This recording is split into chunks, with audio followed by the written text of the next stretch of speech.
अस्सलाम वालेकुम, welcome to मुर्शिद किचन। कैसे हैं आप सब लोग? उम्मीद करती हूँ सब ठीक होंगे। अल्हम्दुलिल्लाह मैं भी बिल्कुल ठीक हूँ। अस्सलाम वालेकुम, कैसे हैं आप? अच्छा जी, तो आज हम कौन-सी रेसिपी देने जा रहे आज हम बनाने जा रहे हैं लाहौरी चिकन तवा कढ़ाई यूनिक स्टाइल में। आप भी लास्ट में ट्राई करिएगा, इंशाल्लाह ताला आप सबको पसंद आएगी। और यहाँ पे मैंने कुछ लिए लहसुन के जवे, इसमें मैं ऐड करूँगी लहसुन और अदरक। अपनी प्यारी सी मोटर एंड पेसल की मदद से इसको अच्छी तरह से हम लोग मैश कर लेंगे। आप लोगों ने भी इसको इसी तरह मैश करना है, चाहे आप उस ब्लेंडर में कर लें या इसमें कर लें, कोई इशू नहीं है। यहाँ पे मैंने ले लिया 1 केजी चिकन, जिसको अच्छी तरह से आपने वॉश कर लेना। वॉश करने के बाद इसको आपने छोटे-छोटे से आपने कट लगा लेने हैं, ताकि आपका चिकन जो है वो प्यारा सा अच्छा सा सॉफ्ट हो जाए। हैं? यार ये इतनी बड़ी छुरी पकड़ी हुई है तूने। अच्छा, मैं भी यही चीज़ देख रही थी, कोई नहीं, लेकिन अच्छी लगती है, फेवरेट है मेरी। ज़्यादातर मोस्टली मेरी रेसिपी में मैंने यही यूज़ किया है। अच्छा, यहाँ पे मैंने फिर 1 प्याली इसमें दही ऐड की। दही आपकी घर की हो, बाहर की हो, जौन-सी अवेलेबल हो आप उसको यूज़ कर सकते हैं। दही इसमें ऐड करूँगी और उसके बाद मैं इसमें ग्रीन चिली ऐड करूँगी।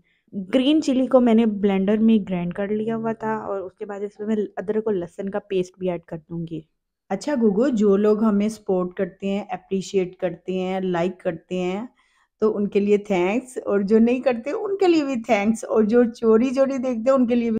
उनका भी थैंक्स। अच्छा, इसमें मैं ऐड कर रही थी, अब मैंने 1 पैकेट लिया उसका करीम का, मिल्क पैक की करीम है, आप कोई सी भी करीम ऐड कर सकते हैं। अच्छा, यहाँ मैं हाफ़ अब ऐड कर लूँगी, हाफ़ बाद में कर लूँगी। कढ़ाई बनाते हुए भी और लास्ट लास्ट पे भी ऐड कर लूँगी। अच्छा जी, तो ये क्रीम डालने की ख़ास वजह? क्रीम डालने की ख़ास वजह यही है कि थोड़ी-सी ये हटके कढ़ाई है, जैसे आप मलाई कढ़ाई बनाते हैं, व्हाइट कढ़ाई बनाते हैं, ये थोड़ा-सा उसका टच देती है। अच्छा, अक्सर टमाटर यूज़ करते हैं। नहीं, नहीं, इसमें टमाटर नहीं यूज़ होंगे, ये व्हाइट सॉस कढ़ाई टाइप है, इसमें ये चीज़ें यूज़ नहीं होंगी। अच्छा, यहाँ पे कुछ मसाले मैं बीच में ऐड कर रही थी, वो होंगे 1 tablespoon salt, 1 tablespoon white paper, 1 tablespoon सूखा धनिया, 1 टेबलस्पून इसमें जाएगी ब्लैक पेपर और हाफ़ टी स्पून इसमें जाएगी थोड़ी-सी हल्दी, ठीक हो गया? और थोड़ी-सी इसमें जाएगी रेड चिली सिर्फ़ हम लोग खुशबू के लिए यूज़ कर रहे हैं, ठीक हो गया? अच्छा, यहाँ पे मैं डाल रही हूँ ओरिगैनो। ओरिगैनो ऑप्शनल है, अगर आपके पास हो घर में तो आप डाल सकते हैं, अगर नहीं है तो कोई इश्यू नहीं है। और यहाँ पे फिर मैं ऐड कर रही थी चिकन पाउडर। चिकन पाउडर ज़ाहिर-सी बात है, चिकन की अपनी भी खुशबू होती है, लेकिन आप ये ऐड कर लेंगे तो बहुत यूनिक टेस्ट आएगा। चिकन पाउडर है, इसमें ऐड किया मैंने 1 टेबलस्पून और इसमें थोड़ी-सी जाएगी पेपरिका पाउडर। पेपरिका पाउडर आप अपने घर में लाज़मी रखें, काफ़ी रेसिपी में ये इस्तेमाल होता है।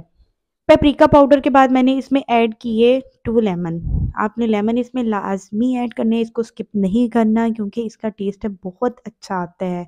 लेमन हो गया, क्योंकि अगर हम लोग इसमें सिरका ऐड नहीं ना कर रहे, उसकी जगह हम लोग लेमन ऐड कर रहे हैं, ठीक है?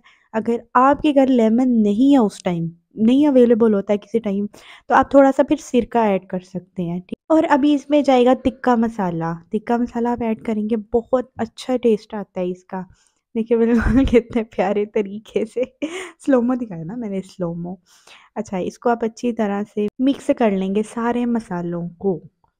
अच्छा जी, तो अब इसको रखेंगी या अभी से शुरू कर देंगी? नहीं, मैंने इसको अभी मसाला लगा के फ़ौरन बना लिया था, इसमें कोई इश्यू नहीं है, आप ऐसे ही अभी बना सकते हैं। हाँ, जो आपने बारबेक्यू करना हो, मतलब जैसे दाबू बनाना हो, उन चीज़ों को आप ये है कि मैरिनेट करके ना कुछ देर के लिए रख सकते हैं। ये कढ़ाई टाइप है, इसको आप फ़ौरन भी बना सकते हैं, कोई इश्यू नहीं है। मैरिनेट करके आप रखना चाहते हैं फ्रिज में तो कोई इश्यू नहीं है, आप रख लें, आपके लिए ईज़ी हो जाएगा। जैसे मतलब कोई गेस्ट वगैरह आते हैं, तो अगर आपने पहले मैरिनेट करके रखा हुआ है, तो आपको ज़्यादा टाइम नहीं लगेगा। अच्छा, यहाँ पे मैंने इसको थोड़ा-सा टच दिया था कोयले का, बहुत यूनिक स्टाइल में मज़ा आ जाता है। जब आप ऐसा टच दे दो ना, बिल्कुल ऐसा लगता है कि आप रेस्टोरेंट का खाना खा रहे हो।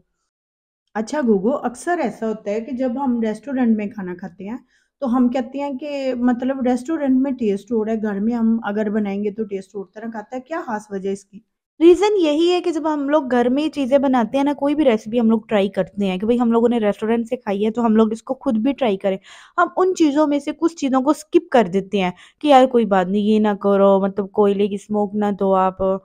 तो इस तरह जब हम कुछ भी मसाले, जैसे टिक्का मसाला हो गया, जिन चीज़ों को हम लोग स्किप कर दें, चाहे आप मलाई लगा लें, मतलब जो क्रीम मैंने डाली है वही लगा लें, अगर हम लोग नहीं डाल रहे, तो फिर वो टच नहीं आएगा। इसलिए ऐसी रेसिपी जो आप चाहते हैं बिल्कुल रेस्टोरेंट स्टाइल जैसी बने, तो आपने कोई भी चीज़ को स्किप नहीं करना।